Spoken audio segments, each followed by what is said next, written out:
2.05 output devices provided for a user of a general purpose computer system.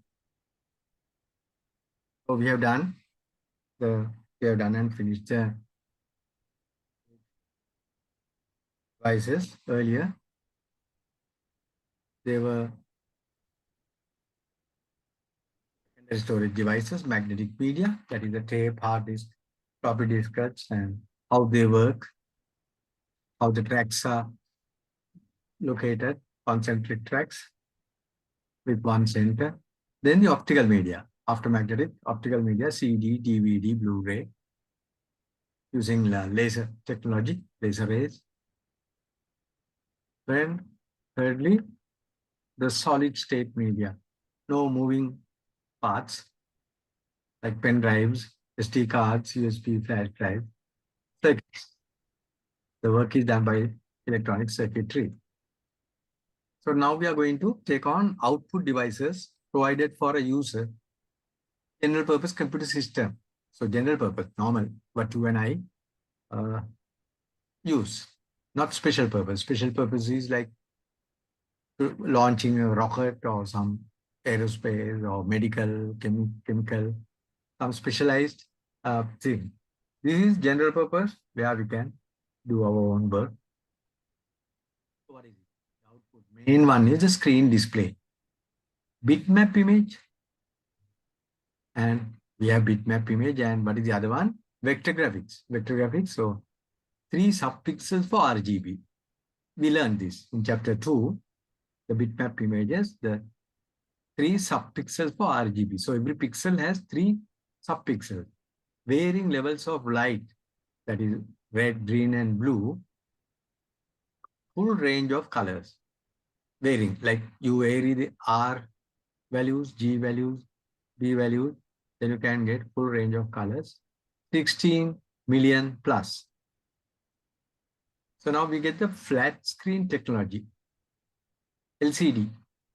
LCD backlighting, because LCD doesn't provide any lighting, unlike LED.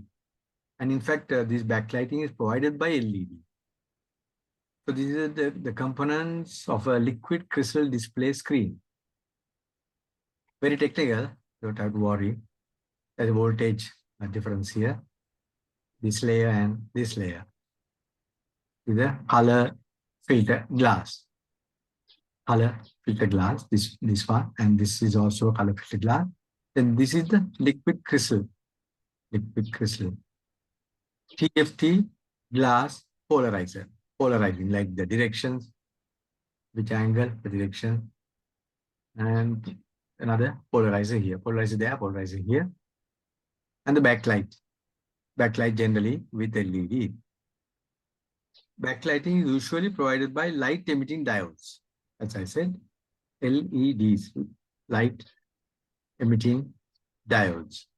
You will see this backlighting in your watches, some watches and all that. Phones, you can see the backlighting. If you want, you can have the backlight, otherwise cannot. But then LCD screens, always the backlighting should be there. Then examples are like virtual reality headset. Virtual reality headset for mainly for games and other simulations. Simulations mean like recreating the real situation or models of real world objects.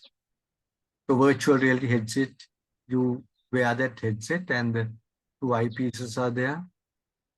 2 eyepieces, the paired images are fed to this, to the eyes. Paired images are fed. It means every image, 2 with a little slightly different angle. When looked together, when both together, when 2 eyes, to keep the eyepieces and look at paired image together, gives sensation of 3D environment. You see, like it's 3D, the depth is there. Third dimension. The wearer of the headset controls which part is in view by moving head or controlling device, either moving by moving head or separate controlling device. Then hard copy output of text. So that's another output. Hard copy output. Here is a soft copy. But when we say screen, called soft copy. Excuse me. And it is printed when a hard copy is taken, right?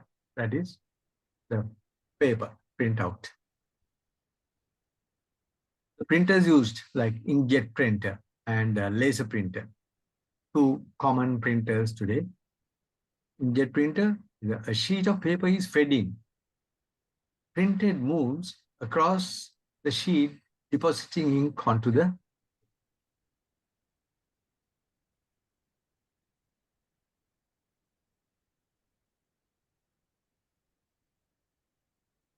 that is the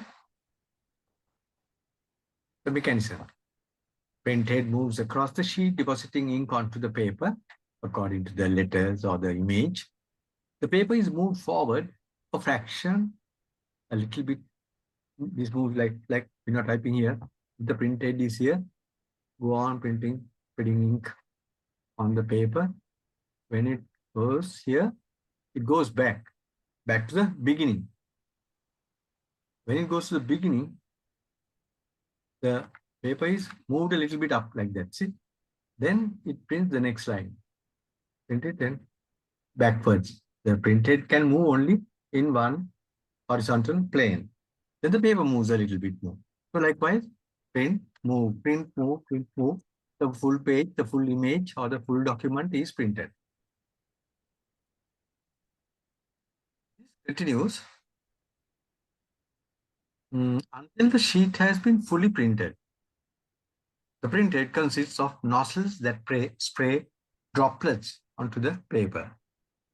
So nozzle is a thing where there is a pointed thing, shape, object, where the paint can go, or ink. In this case, it's ink. Or spray paint a vehicle or any object. There is the paint goes through that hole.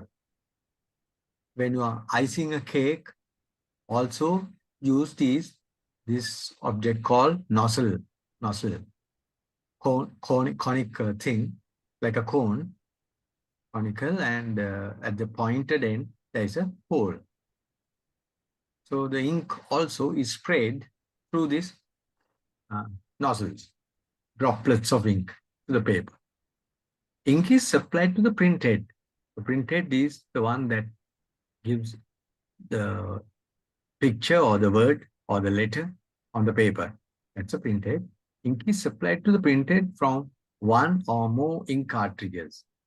So the ink comes from a cartridge or cartridges. If it's black, just one black cartridge, or if it's color, then you have RGB or not RGB, the other set, cyan, yellow, that's it. Then the laser printer. The drum is given an electric charge. Right? So where is the drum? See whether you can spot the drum. It's a drum which turns. Circular thing. Paper goes across there. The drum is given an electric charge.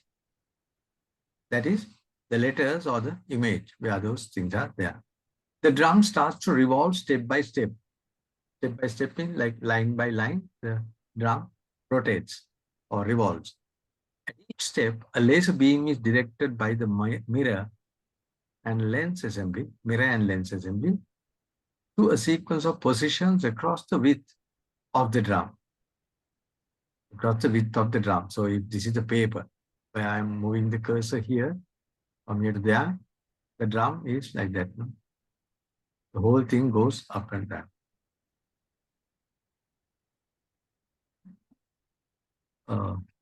At each position, the laser is either switched off to leave the charge on the drum, or switch on to discharge the position. So on and off again, the the famous and the basic thing, 0 and 1, on and off, the two states of the computer working. So here, either the laser is switched off or to leave, or to leave off, switched off to leave the charge on the drum. Where this was charged earlier, the drum is given an electric charge. Fully, the full drum is charged. Then here, according to the image or the letters, at each position, the laser is either switched off to leave the charge on the drum as it is, leave it, or switched on to discharge the position. Like erasing. Like erase what you don't want. Leave what you want. If it's letter, the letter A, what is where the letter, the parts of the letter A is there, it's switched off. So that charge remains like that. Where the other parts, rest of the except the letter, the balance part or background and all that, there the laser beam will be switched on to like erase, discharge. Early it was charged, now this discharge. So what is remaining? The charge remaining is the word, the letter, or the image. At each position, yeah, this process repeats until a full page electrostatic image has been created.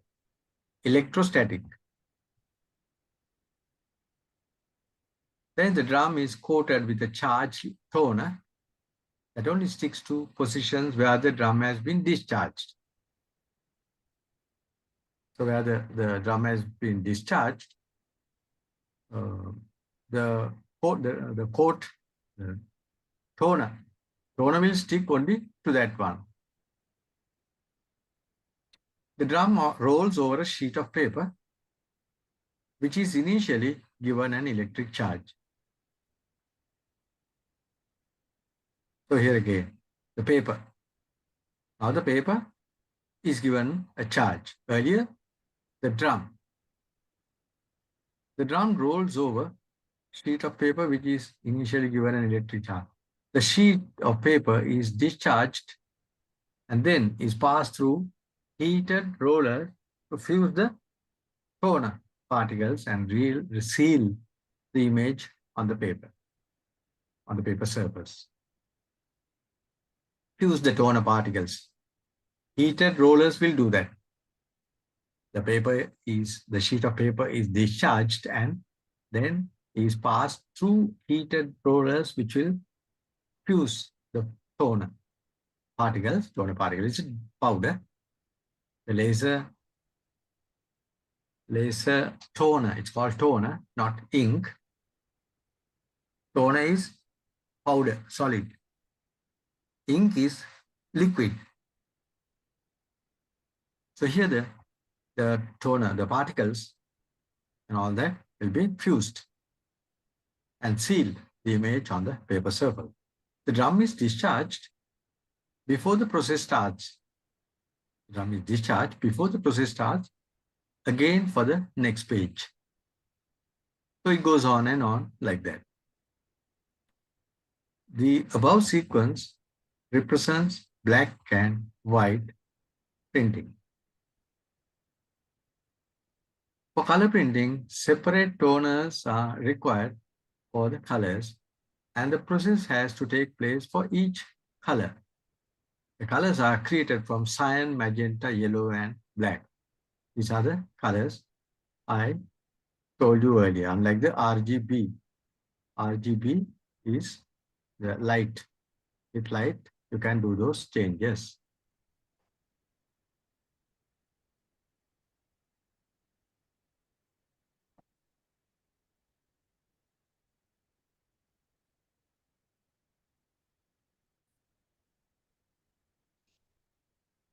Right, so the laser printer, it's how it happens. The drum, the toner, the toner is there. Toner is a powder, unlike the ink. Ink is a liquid there. And the paper tray, the paper comes from here and then goes with the chart here. See the drum touching this and going out through this and then coming likewise. These printers are for printing hard copies of bitmap images. So you have to consider that again. Printed hard copies of bitmap images, because vector graphics you can't, right? Here come vector graphics. Next one. Hard copy graphics output. Hard copy graphics output. So graphics, right? If vector graphics are to be displayed on screen or printed, the vector graphic has to be first converted to a bitmap. So I'll take you back to the chapter 1, where we learned about two types of graphics. One was the bitmap. That's a common one. Only thing is, when you enlarge it, sometimes it can get distorted.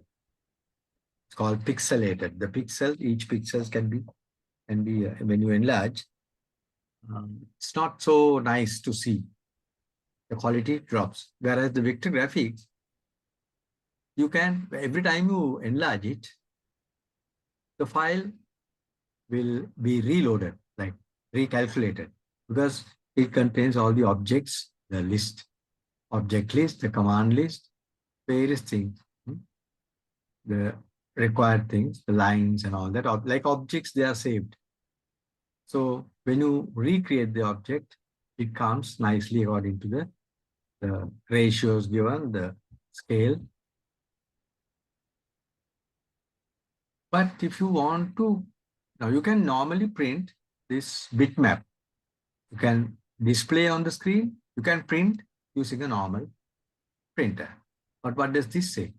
If vector graphics are to be displayed on screen or printed, the vector graphic has to be first converted to a bitmap, which means your computer and my computer, they can't display a bitmap, but vector graphic, they can't display vector graphic.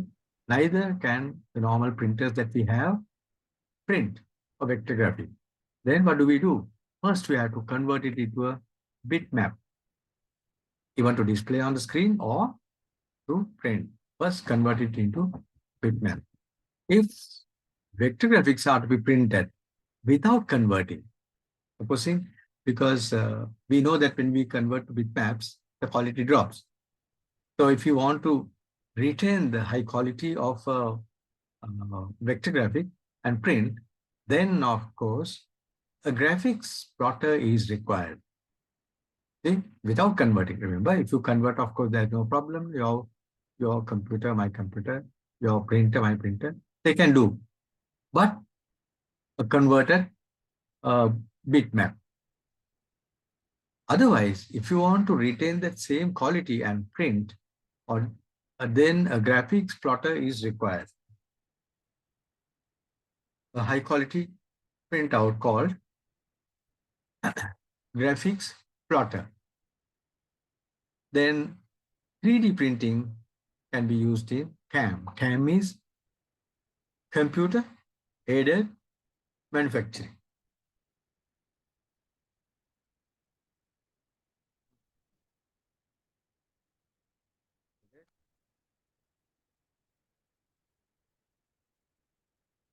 Manufacturing. CAM. There's CAD. You may have heard CAD, computer aided design. And a famous package was AutoCAD, designed by engineers, to be used by engineers. So here, a bionic ear created using a 3D printer. Bionic means bionic, that is a little frightening also to me. Let's do a little bit of research on that. What is this bionic ear? It's almost live. So we have come to a very dangerous level in evolution.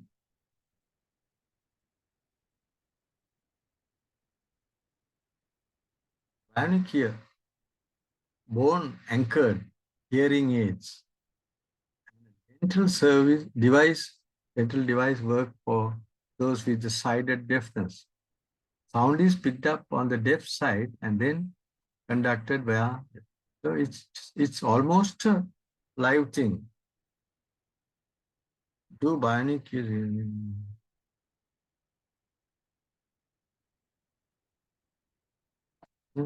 and there are normal hearing aids. What's the difference?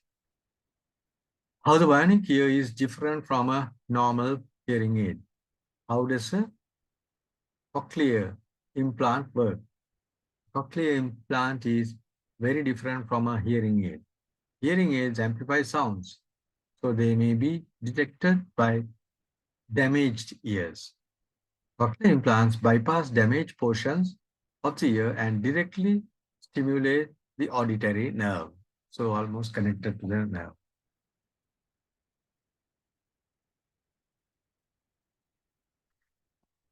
So this is a sample, a bionic ear created using a 3D printer. How does 3D printer print? That is our next question.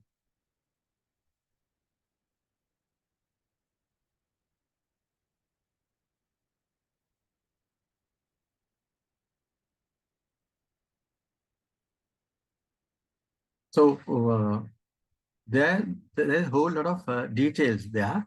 Let's get into the some details about it.